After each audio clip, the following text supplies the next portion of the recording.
Hello and welcome. You're watching News Central Television. I am Judith TV. Here are some stories making rounds beyond the continent. And we'll begin with live video as in Brazil, as world leaders have convened in Rio de Janeiro for a two-day G20 Summit. The videos you're seeing on your screen there are live visuals from the summit. Now, the summit is geared towards reigniting stalled climate negotiations and address divisions over the wars in the Middle East and Ukraine. The summit comes as former President Donald Trump positions himself for a political comeback, with U.S. President Joe Biden attending what is expected to be his final G20 meeting. Meanwhile, Chinese President Xi Jinping has emerged as a dominant figure at this year's gathering. Now, Brazilian President Luiz Inácio Lula da Silva is championing key issues including hunger, climate change, and tasking the super rich. However, the ongoing conflicts, which have deeply divided G20 members, are anticipated to dominate the agenda. Now, the crisis in the Middle East and the continuing war in Ukraine are critical issues, all of them up for discussions at the G20 Summit in Rio de Janeiro this week, and all of them very much in limbo as the world awaits the arrival of President-elect Donald Trump to the White House. Because while U.S. President Joe Biden used NATO, the G7 and the G20 as forums to try to find consensus on some of the most pressing issues facing the West, his successor is likely to take a rather different approach. And that begs the question going into Rio 2024 about what can really be achieved in Mr. Biden's final act before the news show rolls into town. For News Central, Hafia Hagen has more.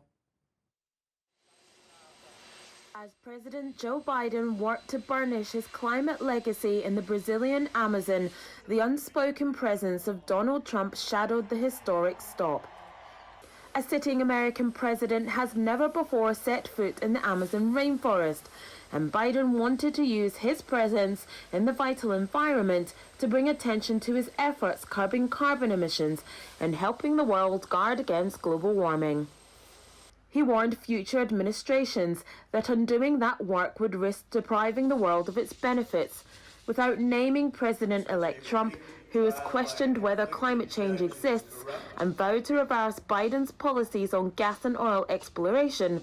Biden delivered a clear message to the country as he prepares to make way for the incoming Republican president.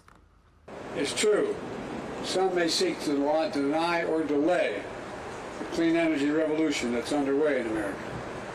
But nobody can reverse it. Nobody. Before he spoke, Biden viewed dried up riverbeds and wildfire damage on an aerial tour of the Amazon rainforest, getting a bird's eye view of some of the effects of a year-long drought. Biden also announced tens of millions in US dollars directed towards preserving the Amazon, whose trees act as a sponge for massive amounts of carbon dioxide and which is being threatened by deforestation. And he pledged billions to help nations bolster resilience against climate change. But whether any of the money makes it out of the door will now be largely up to Trump, who has dismissed climate change and who a day before Biden's trip named a fracking industry executive as his pick for energy secretary. Trump has already vowed to withdraw again from the Paris Climate Accord, which Biden entered back into when he took office 4 years ago. Trump and his team have pledged to ease restrictions on oil and gas exploration that Biden put in place. And the president-elect has cast a deeply skeptical eye towards foreign assistance of the type Biden announced on his trip. That dynamic has led to skepticism amongst world leaders gathered for summits in South America this month that any of Biden's announcements will last past January when he exits the world stage. The stakes of the Amazon's fate could hardly be higher. Aside from its role absorbing planet-warming gases, the rainforest accounts for a major portion of the world's biodiversity and is home to indigenous populations. For News Central, I'm Afia Hagen. And our international correspondent Afia Hagen joins us now to tell us more. Afia, let's just talk about the incoming Trump presidency. How would his administration shape the upcoming summits in Brazil? All leaders that are at the G20 initially, which is taking place over the next 2 days in Rio de Janeiro, will be wondering how a Trump presidency will go. Now, some of them have already communicated with him, whether that is sending their congratulations for his presidential win, or like the Argentinian president, Javier Milei, has had conversations with him already. And that has led to him having some sticking points over a previously agreed bill that was going to put forward, that was going to block some taxing the super rich and some gender issues. And he'd already agreed on this taxing of the super rich. And now it seems that he has some issues with this bill. And that's the kind of shadow that seems to be looming over the G20 summit. People are not sure what type of presidency Trump is going to have. We know it's going to be very, very different from Joe Biden's. And that may make them change some decisions or make some decisions about ideas they may already have. And, the picking of Trump's cabinet as well, the surprising selections for those cabinet positions is definitely talk of the summit, especially the APEC summit in Peru.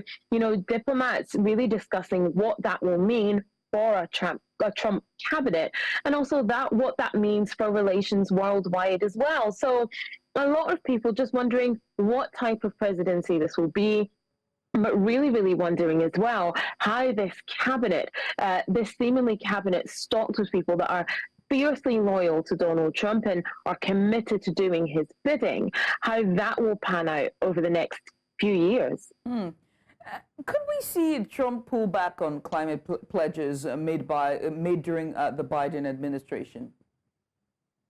I mean, we can say almost certainly that that is something that's going to happen. During the first Trump administration from 2020, previously to 2020, he tried unsuccessfully to have America taken out of the Paris Climate Change Agreement. He's appointed an energy secretary that is very hot on fracking. When he has been on the campaign trail, he said he's going to take out the limits on oil and gas production, and he's going to go with this drill baby drill economy, getting more oil and more gas out of America and into the pipeline, into both of the economy. He's also someone that has been quite skeptical about climate change. And so I think, yes, we could most certainly see Trump and his administration repeal lots of those climate change policies that have been in place. Mm-hmm. Speaking of Trump, right, his cabinet continues to take shape with very questionable figures. Can you tell us more about that? Yeah, questionable to say the absolute least. And so at the moment, the real discussions are over people like Matt Gaetz. And Matt Gaetz is the pick for Attorney General, who is embroiled in the center of an ethics scandal at the moment. And you have this situation where you have had young women giving evidence about these allegations, which I have to say that he denies. But the allegations are around sex trafficking and sex with a minor, like I said, which he denies, but these allegations have been made and statements have been given. And so that's a huge problem when it comes to his appointment. Could you have someone who is Attorney General, who has been the subject of an investigation themselves? And then you have Robert F. Kennedy Jr., the pick for Health Secretary, someone who is a vaccine skeptic there as well. And then you have Pete Hegseth, who is the Defense Secretary's pick, who a sexual assault allegation has been made against. Look, some of these people are being described as disruptors, and this is sort of Trump's way of almost sticking two fingers up to Washington, to the Democrats, and saying, I'm putting people in office that, like I said, are hugely loyal to him, hugely loyal to him, but are going to be able to do his bidding. And let's remember, in this administration, he feels that he should have been president last time round. He has promised that there will be repercussions for people who stopped him being elected in 2020. So these people he are surrounding himself with, loyal, yes, but also there to do his bidding and make sure that he can carry out this revenge term that he has planned, because that's what the second term really is all about. So some very questionable figures. Whether they will make it past confirmation hearings remains to be seen, but apparently there is people in the background, there is some second and third picks there in case his top picks don't make it past those confirmation hearings. I must say, Afia, many very, very interesting times ahead, and we can only keep our fingers crossed and hope that this doesn't melt down to chaos. But Afia, many thanks for doing this. We'd also appreciate you for coming on. We'll switch gears now. Meanwhile, President of Brazil, Luiz Inácio Lula da Silva, has unveiled a new alliance aimed at combating global hunger during the G20 Summit in Rio. The Global Alliance Against Hunger and Poverty, which Lula described as a scourge that shames humanity, has garnered support from 81 countries. This initiative represents an early achievement for the left-wing leader, who has emphasized the importance of prioritizing the fight against hunger on the international stage. The alliance seeks to draw global attention to the issue and foster coordinated efforts to alleviate hunger and poverty worldwide. Lula's announcement underscores Brazil's leadership in addressing critical global challenges. Compete aos que estão de volta desta mesa a inadiável tarefa de acabar com essa chaga que envergonha a humanidade. Por isso, colocamos como objetivo central da presidência brasileira no G20 o lançamento de uma aliança global contra a fome e a pobreza. Chinese President Xi Jinping has told British Prime Minister Keir Starmer that China and the UK share the responsibility of addressing global challenges. The two leaders met on Monday during the G20 Summit in Brazil, marking their first in-person meeting in over 6 years. I beg your pardon. Xi highlighted the vast space for cooperation between the two nations, emphasizing their potential to collaborate on critical issues and the importance of strengthening ties to tackle international problems effectively. The dialogue, however, reflects a step towards renewed engagement between the two nations amid global uncertainties. 当前，世界进入新的动荡变革期。中英作为联合国安理会常任理事国和世界主要经济体，既肩负着推动各自国家发展的重任，也承担着应对全球性挑战的责任。 Let's also tell you that President Bola Tinubu has touched down Rio de Janeiro, Brazil, for the 19th Heads of State and Government Summit of the Group of 20. He arrived at 11:03 p.m. local time on Sunday, and that's Monday at 3:03 a.m. Nigerian time, and was warmly received by Ambassador Breno Costa from Brazil's Ministry of External Relations. The president is accompanied by several key officials, including Minister of Foreign Affairs Yusuf Tongar, Minister of Livestock Development Idi Mukhtar Maiha, Minister of Arts, Tourism, Culture and Creativity Hannatu Musawa, Minister of State for Agriculture and Food Security Dr. Aliyu Sabi Abdullahi, and Ambassador Mohammed, Director General of the National Intelligence Agency. Now, during the summit, President Tinubu is also expected to engage in bilateral meetings focused on advancing Nigeria's socio-economic reforms.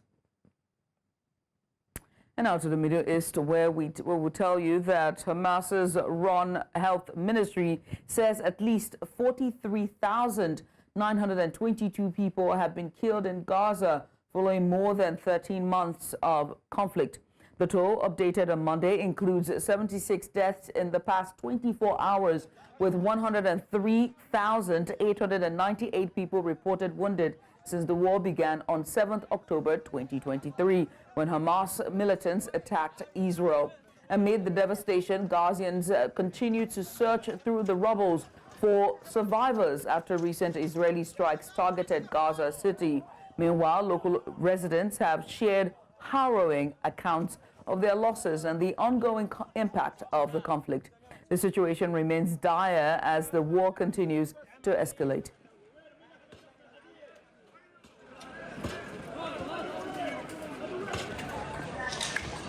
تم استهداف هذا المنزل مكون من 3 طوابق من عائلة أبو ريالة في غرب مدينة غزة بالقرب من عبد العال. هذا المنزل يحتوي على عدد كبير من الإخوة الموجودين الأهالي من السجان النازحين، ولكن تم استهدافه من قبل طيران الحرب. تم انتقال بعض من الشهداء وبعض من الإصابات إلى مستشفى المعمداني، ولكن يوجد تحت هذا الركام عدد كبير من الشهداء. ما زالت الطواقم تعمل على إخلاء هؤلاء الشهداء. كنا نفطر مع بعض في الدار، فجأة طلعت من الدار دقيقتين انا برجع سمعت صوت قصف، فكرت الدار جنان، انا برجع بلاقي الدار كلها نازله، بدور طلعنا كلهم اطفال الشهداء فشلة، كل اللي في الدار مشايخ واطفال وعجز ورضع، يعني كلهم نساء اللي في الدار، مين بده يقبض؟ كلهم في الشغل وحد الشانه، كل اللي بنطلعهم قاعدين اشلاء واطفال.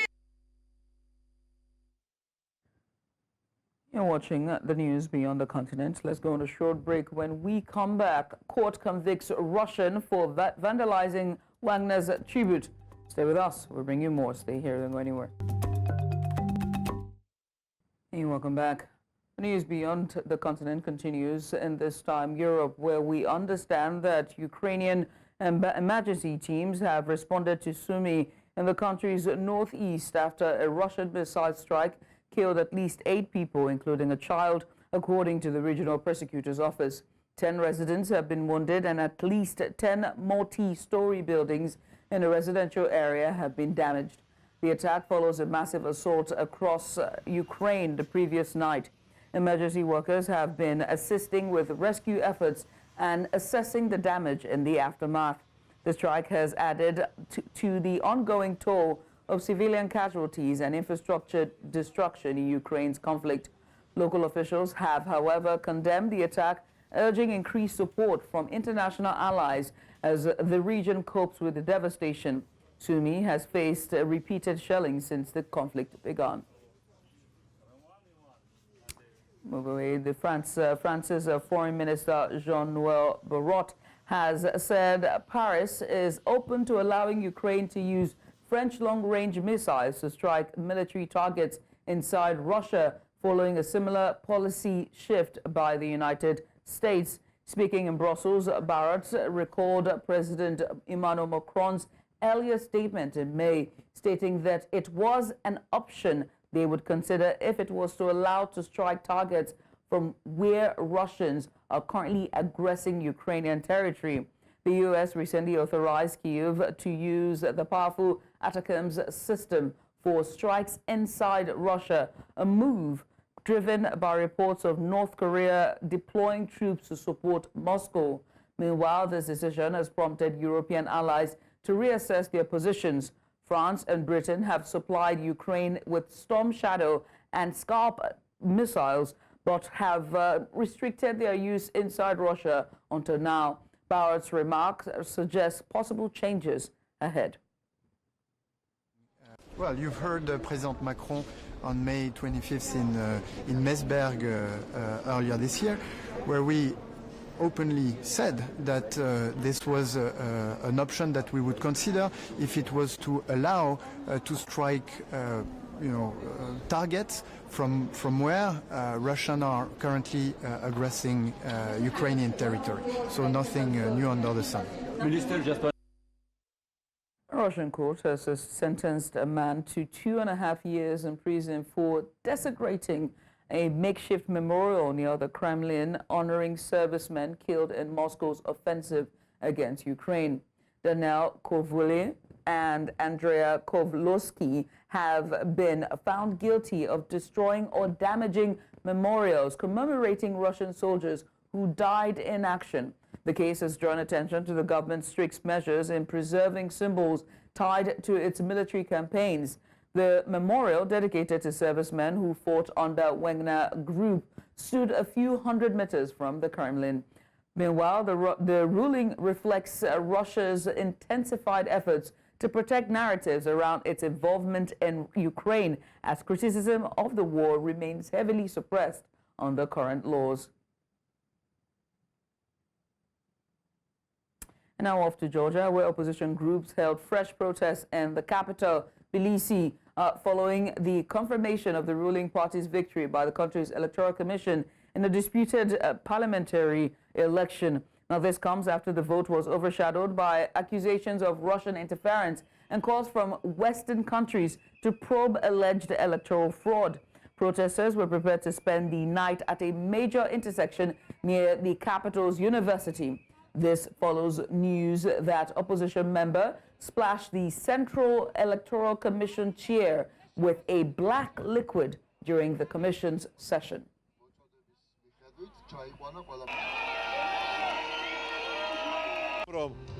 ჩვენ დღევართ საკმაოდ სერიოზული გზის გასაყარის პირას. ან აღმოჩნდებით რუსეთში, საიდღრაც მიდის ეს ხელისუფლება და მიაქანებს ამ ქვეყანას, ან ერთხელ სამუდამოდ თავს დავახცევთ ამას და გავხდებით თავისუფალი სამყაროს წევრი. ეს არჩევნები მოგვყარეს ჩვენი ევროპული მომავალი. მე პირადად როგორც სტუდენტს წამართვეს შანსი იმისი, რომ ევროპაში ვიპოვო ჩემი თავი და დავიმკვიდრო, რომ ჩამოვიდე საქართველოში და შემდეგ ეს ყველაფერი და განათლება საქართველოში გამოვიყენო, ამიტომ ყველა სტუდენტები და მოსახლეობა აქ უნდა იდგნენ დღეს და მომდევნო აქციებზე აუცილებლად, იმიტომ რომ მანამ ახალი არჩევნები არ დაინიშნება, მანამდე მე მზათა ვარ ბოლომდე ვიდგი ამ აქციებზე. Still in Europe, Denmark's government has announced an agreement to implement the world's first carbon tax on livestock emissions, scheduled to commence in 2030. The tax will target methane emissions from cattle and pigs, initially set at 300 kroner per ton of carbon oxide 2 equivalent, increasing to 750 kroner by 2035. A 60% deduction will lower the effective rates to 120 kroner in 2030 and 300 kroner in 2035. Now, this initiative forms part of the Green Tripartite Agriculture Plan, which also seeks to cut nitrogen emissions by 13,780 tons annually by 2027 to restore Denmark's coast and fjords. Now, the plan includes converting 10% of cultivated land into natural habitats and is backed by a 43 billion kroner budget. Now, the proposal still requires parliamentary approval, with critics arguing it is either insufficient or overly expensive.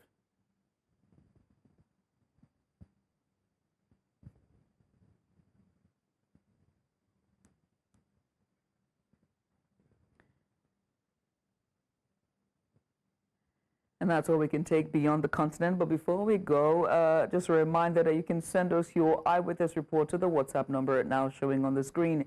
And while you're at it, make sure to follow us on social media. You can also watch us live wherever you are. We are on DSTV channel 422. You can also find us on Star Times channel 274, also on Avo TV, or better yet, you can stream us live on YouTube. Many thanks for watching. I am Judith at TV. Bye for now.